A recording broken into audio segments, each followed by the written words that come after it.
Bonjour. Aujourd'hui, nous sommes dans Matthieu, chapitre 11, avec Jean-Baptiste dans sa prison.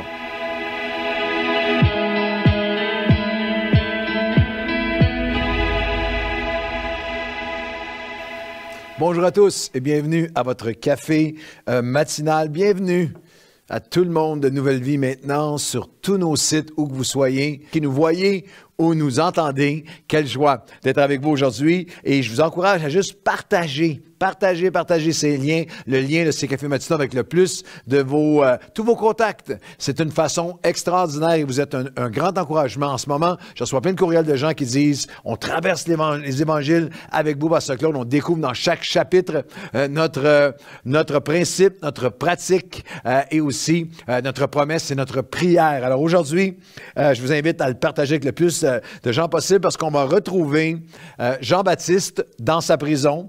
Matthieu chapitre 11, Jean-Baptiste commence avec ces mots. Il y a un portrait magnifique à l'œuvre de Dieu qui se déploie, mais il y a l'être humain. C'est magnifique. Il y a toute cette œuvre gigantesque qui va prendre place. Lorsque Jésus a achevé de donner ses instructions, verset 1, à ses 12 disciples, il partit de là, enseigner et prêcher dans toutes les villes du pays, mais il y a le côté humain. Il y a le côté de ce qu'on vit alors qu'on essaie d'accomplir l'œuvre de Dieu. Verset 2, Matthieu 11, 2. Jean, ayant entendu parler dans sa prison des œuvres du Christ, lui fit dire par ses disciples, « Es-tu celui qui doit venir ou devons-nous en attendre un autre? » Wow! Jean-Baptiste qui est dans une saison de doute terrible. Jean-Baptiste était un homme de point d'exclamation. Si vous regardez les différentes déclarations de Jean-Baptiste, c'est toujours avec un point d'exclamation. C'est un homme de conviction, de proclamation, un homme en termes de ponctuation spirituelle. C'est un homme de point d'exclamation. Voici l'agneau de Dieu qui enlève le péché du monde. Je ne suis pas digne d'élier la courroie de ses sandales. Je vous ai baptisé d'eau, il vous baptisera du Saint-Esprit et du feu. Il faut qu'il grandisse et que je diminue. C'est un homme de point d'exclamation, mais qui traverse une saison de changement de ponctuation spirituelle parce que maintenant, il est dans une saison où les points d'exclamation sont devenus des points d'interrogation. Es-tu vraiment celui? Avez-vous déjà vécu ça? C'est dynamique. Là, j'ai fait beaucoup de grandes déclarations. Je sais ce que je sais, mais là, c'est une saison point d'interrogation. Toujours dans Matthieu 11 au verset 3, es-tu celui de sa prison?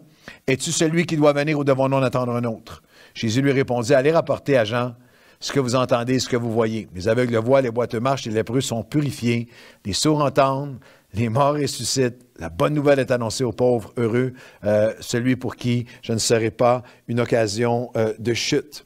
On a ici un exemple saisissant des dangers de l'isolement spirituel. S'il y a quelqu'un qui connaissait qui était Jésus, ils étaient liés prophétiquement, les deux cousins, les deux nés surnaturellement, les deux ont grandi avec cette connaissance. C'est Jean-Baptiste qui a le plus annoncé qui Jésus était pour être. Mais dans l'isolement, pour lui, comme pour nous, la première pensée de Matthieu 11, c'est les dangers spirituels de l'isolement. Et on le voit à travers toute la parole de Dieu. C'est lorsqu'il était isolé que Moïse a laissé son tempérament bouillant l'emporter, a tué celui qui avait frappé son frère. Il s'est interposé. Et là, il s'en va dans le désert pour des années. C'est lorsqu'il était isolé que Élie en est venu à être terrorisé, à demander la mort suite à une lettre de Jézabel. Isolé, il laisse aller son serviteur, il est isolé. C'est lorsqu'il était isolé que l'homme, selon le cœur de Dieu, David, a posé, alors qu'il aurait dû être au champ de bataille avec ses frères, a posé un regard qui est devenu une pensée, qui est devenu une obsession, qui est devenu une série d'actions qui ont fait que l'épée n'a plus jamais quitté sa maison. Et c'est lorsqu'il est isolé que Jean-Baptiste en vient à douter de ce qu'il savait au plus profond de lui-même. Et vous? Est-ce que vous êtes dans une saison de prison? La prison peut prendre plusieurs formes. De douleur ou de divorce, de doute, de déception, de délai. Parfois, c'est la maladie.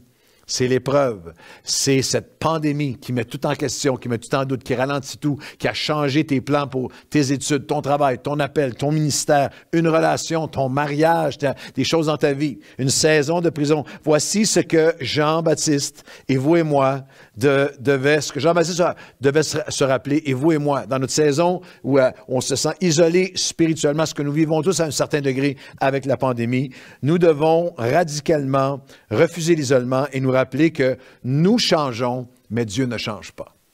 Nos circonstances changent, mais Dieu ne change pas. La vie change autour de nous, mais Dieu ne change pas. Les relations changent. Il y a des gens qui étaient sur lesquels on comptait tellement, des gens qui nous étaient tellement fidèles. Et l'inverse, les relations changent, mais la relation de Dieu, l'engagement de Dieu envers nous ne change pas. Dieu. Si Dieu était l'agneau, si Jésus était l'agneau Jean-Baptiste avant ta prison, il est encore alors que tu es dedans. Il est encore, si Dieu, et il est encore aujourd'hui, je suis, et quel que soit le je suis dans lequel vous êtes, Jean-Baptiste a dit, oui, mais je suis en prison. Je suis dans une saison, je suis en peur, je suis en panique, je suis en doute, je suis en combat, je suis en déception, mais je suis toujours en Christ. Lui, il y a quelque chose qui est absolument saisissant dans ce texte, c'est que l'engagement, la perspective de Dieu sur nous ne change pas, quelle que soit la prison dans laquelle on se retrouve pour une saison. Très souvent, on a cette tendance à imaginer que les sentiments de Dieu à notre égard correspondent à comment nous on se sent de nous-mêmes. Je me sens que je fais bien pour Dieu dans cette saison-ci. Il me semble que j'avance. Il me semble que Dieu, il y a comme un regard favorable sur moi et je me sens en prison où mes points d'exclamation sont secoués et se sont transformés pendant une saison en points d'interrogation. Es-tu vraiment? Est-ce que c'est vraiment? Dieu doit tellement avoir la même pensée à mon égard. Mais la deuxième pensée de Matthieu 11, c'est non seulement les dangers spirituels de l'isolement, mais la déclaration et la description stupéfiante du Seigneur pour Jean-Baptiste. Regarde bien la suite. Jean-Baptiste, lui, il est tout entièrement en doute. Es-tu vraiment celui? Est-ce que je devrais en attendre un autre?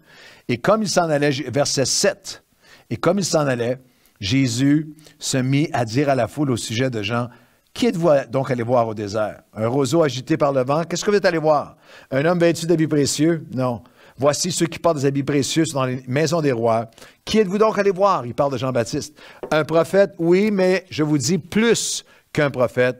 Et au verset 11, je vous le dis en vérité, parmi ceux qui sont nés de femmes, il n'y en a pas paru de plus grand que Jean-Baptiste. Cependant, le plus petit dans le royaume des cieux est plus grand que lui. Il n'y en a pas de plus grand que Jean-Baptiste. C'est assez saisissant. Jean-Baptiste est à son pire, incrédule, doute de tout. Il fait sa pire déclaration, mais Jésus fait à son propos la description, la déclaration la plus élogieuse. Quand tes points d'exclamation sont devenus des points d'interrogation, Jésus dit, « Je suis toujours qui je suis. » Et je ne change pas dans mes sentiments, dans mes engagements à ton égard, dans mon affection pour toi, dans ma perspective sur toi. Juste parce que tu vis des saisons de doute, ne doute jamais de mon amour envers toi. C'est ce que le Seigneur dit à Jean. C'est ce qu'il dit de lui. Ne doute jamais de son engagement, de ses plans envers toi, même lorsque toi tu vis une saison de doute. Ne doute jamais je ne change pas, dit Jésus, dans ma vision pour toi. Jésus donne la plus haute déclaration et description, il n'y en a pas plus grand que Jean, à propos de Jean-Baptiste, alors que lui fait sa plus basse. Alors qu'il est à son plus bas, que son point d'exclamation est devenu un point d'interrogation, qu'il fait la déclaration la moins excitante, la moins dont il peut être fier de sa vie. Est-ce que c'est toi ou est-ce que je devrais en attendre un autre?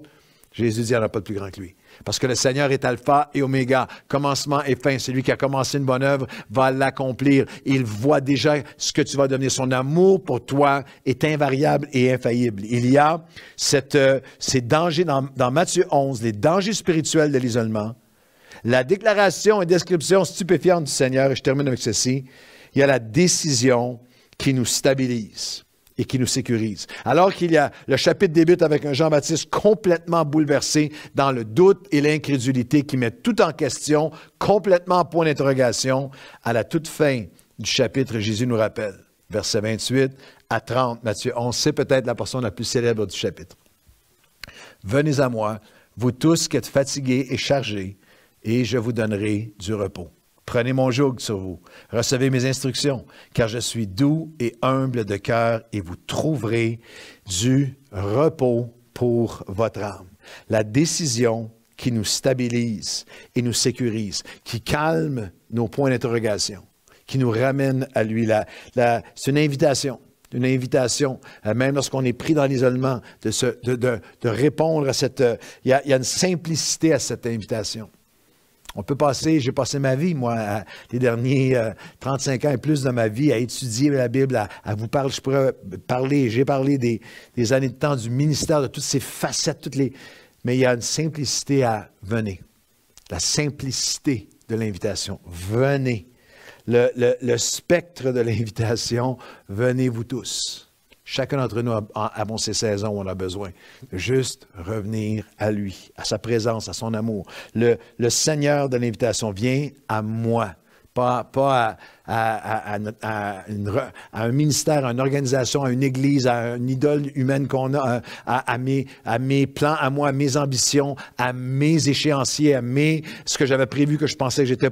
Non, je reviens à lui. Venez à moi, la simplicité de l'invitation, le spectre, le Seigneur de l'invitation et la sécurité de l'invitation, et je vous donnerai du repos. Lorsque je préparais ce café matinal, j'ai vraiment été saisi de la pensée qu'il y a plusieurs d'entre vous, d'entre nous, qui vivons en ce moment une saison où nos points d'exclamation ont été transformés en points d'interrogation. Es-tu vraiment celui qui m'a appelé? Es-tu vraiment celui? Est-ce que je vais vraiment? Comment vais-je? Ou une saison de prison.